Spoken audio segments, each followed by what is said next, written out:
జై శ్రీరామ్ అండి అందరికీ. పండగ పనులు మనందరికీ ఎలా ఉంటాయో తెలుసు.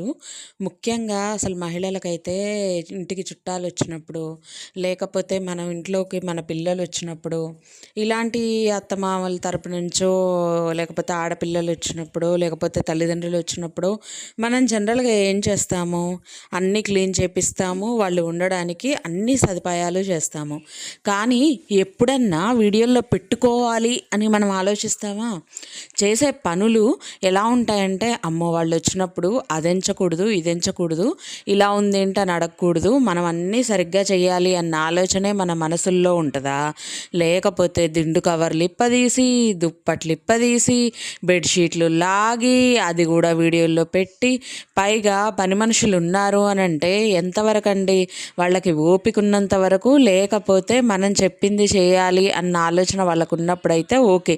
వాళ్ళు చేసే ప్రతి పనిని మనం వంకలు పెడుతుంటే వాళ్ళకి ఎంత చీదరగా ఉంటుంది చెప్పండి. సరే, పని వాళ్ళంటే డబ్బుల కోసం చేస్తారు, డబ్బుల కోసం చేసినా కానీ వాళ్ళకంటూ ఒక సెల్ఫ్ రెస్పెక్ట్ ఉంటుంది. లేదా వాళ్ళు చేసింది మనకు నచ్చినప్పుడు మనం ఏం చేయాలంటే, వద్దమ్మా ఇంకా చాలే అని చెప్పి వాళ్ళని పంపించి మనం చేసుకోవాలి ఆ పనులు. మనకు సాటిస్ఫాక్షన్ లేనప్పుడు మనమే ఆ పనుల్లోకి దిగాలి. ఎబ్బే మనం దిగకూడదు, మనం ఇచ్చే పావలాకి అణాకి వాళ్ళేమో ఎట్టి చాకరీ చేయాలా ప్రతి ఒక్కటి. అరే నాకు అర్థం కావట్లేదండి. పరుపులు ఉండ చుట్టినంత మాత్రాన దూదంతా దగ్గరకు వచ్చి ఉండ అయిపోయిద్దా? నేను ఎక్కడా వినలేదండి. మరి పరుపులు అమ్మేవాళ్ళు పరుపులు చుట్టే ఉంచుతారండి రోడ్ల మీద. మీరు చూడండి కావాలంటే, రోడ్ల మీద పరుపులు అమ్మేవాళ్ళు పరుపులు ఎల్లికలా పడుకోబెట్టి మరీ ఉంచరు, వాటిని చుట్టే ఓ పక్కకు పెడతారు. వాటిని బయట నుంచే చూస్తే మనకు కలర్స్ అర్థమైపోతాయి, మనకు నచ్చింది మనం తెచ్చేసుకుంటాం జనరల్గా. అది పాపం ఎవరు ఎదురు తిరగరు కదా అని, పనివాళ్ళు కదా అని ఒక చులకన భావం అన్నమాట, ఒక చిన్న చూపు. అంత చిన్న చూపు ఉండబట్టే తెలియదండి. మన వెనకాలే ఉండి చేయించుకోవాలి అంటే ఒక లిమిటెడ్ పనుల వరకు చేయించుకోవాలి. గేదె బరువు మొత్తం మనిషి మీద వేసేసి వాళ్ళు ఏదో పోనీలే అని చాకరీ చేస్తుంటే, ఆ చేసే ఎట్టి చాకరీని కూడా నానా విమర్శలు పెట్టకూడదు. ఒడుపు ఉండదు, వేగం ఉండదు, స్లోగా చేస్తారు. అరే ఎలా చేస్తే ఏంటి, పని అవుతుందా లేదా? ప్రతి పనిలో తప్పులు ఎంచడం అంటే ఇగో ఇలానే ఉంటుంది. అనవసరంగా మనం ఒకళ్ళని ఎంచామనుకోండి, రేపు మనల్ని ఎంచుతారు అన్నెసెసరీగా. కాబట్టి ఆలోచించుకోవాలి, పనివాళ్ళు కదా అని చిన్న చూపు తగ్గించుకోవాలి.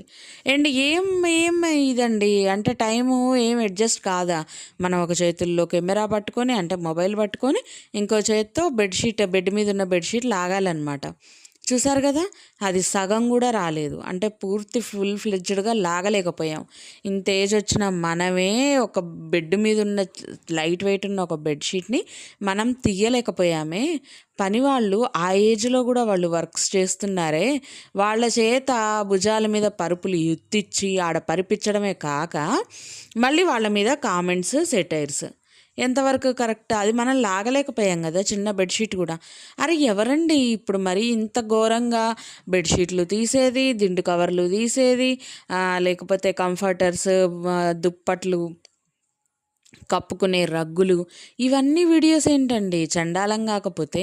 అది కూడా ఒక వీడియోలోనా? కాదు, ముందేమో కంఫర్టర్స్ ఉతికిచ్చే దగ్గర, దుప్పట్లు ఉతికిచ్చే దగ్గర ఒక వీడియో, మళ్ళీ తెల్లారేమో పరుపులు తీసి బయట పెట్టించే దగ్గర, లోపల సర్దిచ్చే దగ్గర, ఇంకా మళ్ళీ లోపల సర్దిచ్చడం ఇంకా రాలేదులేండి, అది నెక్స్ట్ ఎపిసోడ్ అనమాట.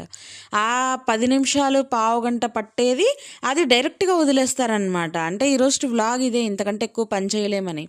పైగా మన ఇంట్లో ఎవరైనా, నేను ఇంతకుముందు కూడా చెప్పాను, ఎవరైనా మన ఇంట్లో వాళ్ళు తింటుంటే గబుక్కుని వీడియో తీయడానికి ఇష్టపడం. ఎందుకంటే ఏమో దిష్టి తగులుతుందేమో, మళ్ళీ వాళ్ళు తినరేమో అని చెప్పేసి.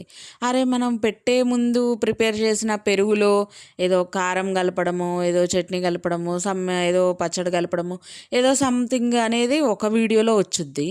అండ్ వడ్డించిన తర్వాత తినేది ఇంకో వీడియోలో వచ్చుద్ది. ఇదేం మ్యాజిక్ అర్థం కాదు. ఇప్పుడు ఏదన్నా మనం ఒక పని చేసామంటే ఈరోజు చేసి మళ్ళీ రేపు పెట్టం కదా, అవతలోడికి సర్దికూడు పెట్టం కదా. తింటే మనం తింటామేమో కానీ పరాయోళ్ళకి మనం సర్దికూళ్ళు పెట్టం కదా జనరల్గా. సరే మన ఇంట్లో వాళ్ళకైనా, మన భర్తకైనా, మన పిల్లలకైనా మనం పెట్టడానికి ఇష్టపడం. మనం తింటాము. ఎందుకంటే వేస్ట్ అయిపోవడం మనకి ఇష్టం ఉండదు కాబట్టి, అది కూడా ఇష్టపడి అయితే కాదు, వేస్ట్ అయిపోవడం నచ్చదు కాబట్టి మనం అడ్జస్ట్ అయ్యి మనం తింటాము. సో వాళ్ళు తినేదాన్ని వీడియోస్ చేసి నాకేదో టైం లేదు, నేను చాలా బిజీ, మీకు లిస్ట్ చెప్తాను మీరు రాసుకోండి, ఇదంతా ఎవ్వడికి ఉపయోగం. చూసే జనాలు కూడా ఆడవాళ్ళందరూ పోయి మాకు లేదు పలానా దాంట్లో వీడియోలో చూడండి వాళ్ళ హస్బెండ్కి ఎట్లా ఆర్డర్ ఇచ్చేస్తుందో, నువ్వు రాసుకొని నువ్వు తీసుకొని రాసేంత టైం కూడా ఆవిడకి లేదంట. కానీ వీడియో తీసే టైం ఉంది, వీడియో పెట్టే టైం ఉంది, కానీ ఇంట్లో కావాల్సిన సరుకుల లిస్టులు రాసుకునే టైం లేదంట. ఇదిగో నేను కూడా నీకు ఇది పేపర్ ఇచ్చేస్తాను, నేను చెప్తూ ఉంటాను, నువ్వు రాసుకో అని చెప్పేసి చెప్తే ఎలా ఉంటుంది చెప్పండి. అడ్జస్ట్ అయ్యే వాళ్ళైతే పర్లేదు, కానీ అడ్జస్ట్ కానోడైతే లాగిపెట్టి ఒక్కడు పీకుతాడు. ముందు ఆ పనికి మాలిన వీడియో చూడడం ఆపేసి మూసుకొని ఒక పేపర్ మీద లిస్ట్ రాసి అని చెప్పేసి 4 తిట్టకుండా తిడతాడు. అవునా కాదా చెప్పండి?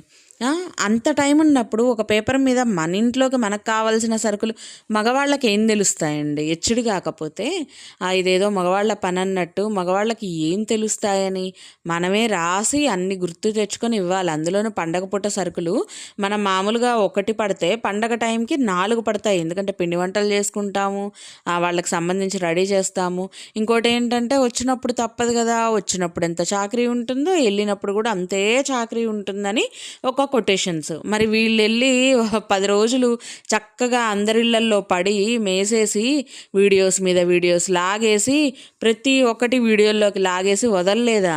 వీళ్ళు వెళ్ళినప్పుడు వాళ్ళకి ఆ పని ఉండదా? వెళ్ళే ముందు ఉండదా? వెళ్ళొచ్చిన తర్వాత ఉండదా?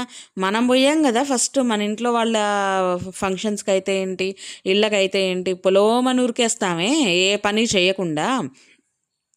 మళ్ళీ పని చేసేది పక్కన పెట్టి పొలమని పోతా ఒక చేతిలోనేమో కెమెరా, పోవడమే అందరినీ షూట్ చేయడము, వాళ్ళ చేత డ్యాన్సులు వేసేటప్పుడు షూట్ చేయించడము, మళ్ళీ సగం పని చేసి వదిలేయడము, ఏ పని సరిగ్గా లేకపోవడము వీడియోల్లో కనిపిస్తూనే ఉంటుంది. పోవడమే గిన్నె పట్టుకుంటాము, ప్లేట్ పట్టేసుకుంటాం తినడానికి, వచ్చేటప్పుడు తినేసి బయటకు వచ్చేస్తాం.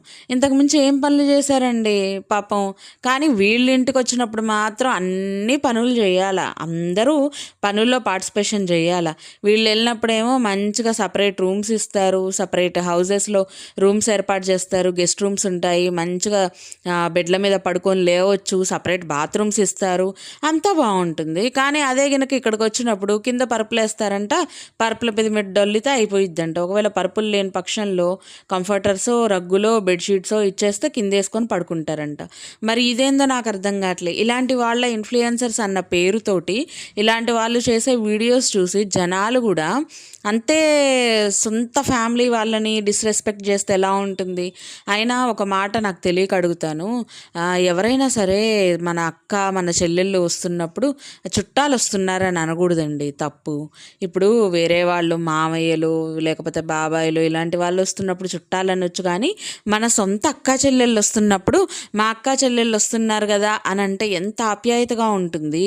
చుట్టాలు వస్తున్నారు కదా అంటే ఎంత దూరం పెట్టినట్టు ఉంటుంది. ఆలోచించండి. ఒకవేళ వాళ్ళు ఈ వీడియో చూసారంటే ఖచ్చితంగా ఎంత బాధపడతారు, మనసు ఎంత నొచ్చుకుంటుంది చెప్పండి. చూడండి, మా అన్నో మా తమ్ముడో మమ్మల్ని పట్టుకొని చుట్టాలంటున్నారు, మనోళ్ళు మన సొంతోళ్ళు అని అనట్లేదని అన్నెసెసరీగా చిన్న వాక్యం వాళ్ళ మనసులకి చాలా లోపలికి దిగిపోతుంది. అనుకోవచ్చు చిన్నదే కదా ఏముంది అని, ఆ చిన్నది కాదండి, అది మనసు లోపల గుచ్చుకొని బాధపడే వాళ్ళకి తెలుస్తుంది ఆ నొప్పి ఏంటంటే. ప్రతి ఒక్కళ్ళకి పుట్టిల్లు అనేది ఉంటుంది కదా, పుట్టింట్లో వాళ్ళని మనల్ని సొంత వాళ్ళలాగా కాకుండా చుట్టాల్లాగా చూస్తే మనకుండదా అండి బాధ? మరి అదేంటి ఆడపిల్లలకు కూడా ఉంటుంది కదా. సో కొన్ని ఇట్లాంటివి మనసుకి చుబుక్కుమనేవి కనీసం కట్ చేసి అన్న వీడియోలో పెట్టాలా? ఒరిజినల్గా మనకు తెలుసు కదా ఏమన్నారు, ఏం మాట్లాడారు, వీడియోలో ఏముందని. అయినా సరే పెట్టేశామంటే బాధపడేది వాళ్లే కదా, మనం కాదు కదా. వాళ్ళు బాధపడితే మనకేమాయే, పోనీ వాళ్ళే బాధపడతారు. సో ఈ ఫీలింగ్ ఉంటుందన్నమాట యువతల మనుషులకి. సో నాకైతే నచ్చదండి ఈ పద్ధతి. మన సొంత వాళ్ళు, మన ఇంటి వాళ్ళు, మన ఆడపిల్లలు మన ఇంటికి వస్తున్నారంటే మన ఇంటి లక్ష్మీదేవులు తిరిగి మన ఇంటికి వస్తున్నట్టే. అది మాత్రం 100% నిజం. మీరు తిట్టుకున్నా తిట్టుకోకపోయినా, పొగిడినా పొగడకపోయినా, నేను చెప్పేది మాత్రం 100% నిజం. మన ఇంటి లక్ష్మీదేవులు మన ఇల్లు వదిలేసిపోయినప్పుడు ఎంత బాధపడతామో తిరిగి మళ్ళీ మన లక్ష్మీదేవులు మన ఇంటికి వచ్చినప్పుడు అంతే సంతోషపడాలి, అంతే ఆదరించాలి, అంతే ప్రేమ చూపించాలి, అంతే కలిసిపోవాలి. అప్పుడే మన నిలబడ్డ స్థానం కూడా చాలా ఇదిగా ఉంటుంది, అంటే చాలా గొప్పగా ఉంటుంది. సో నేను చెప్పిన ఈ చిన్న మాటల మీద మీ అభిప్రాయం ఏంటనేది మీరు కామెంట్ చేయండి. సో అలాగే వీడియో నచ్చితే లైక్ చేయండి, షేర్ చేయండి, సబ్స్క్రైబ్ చేసుకోండి. Thank you so much for watching. మళ్ళీ వీడియోతో మీ ముందుకు వచ్చేస్తాను. బాయ్.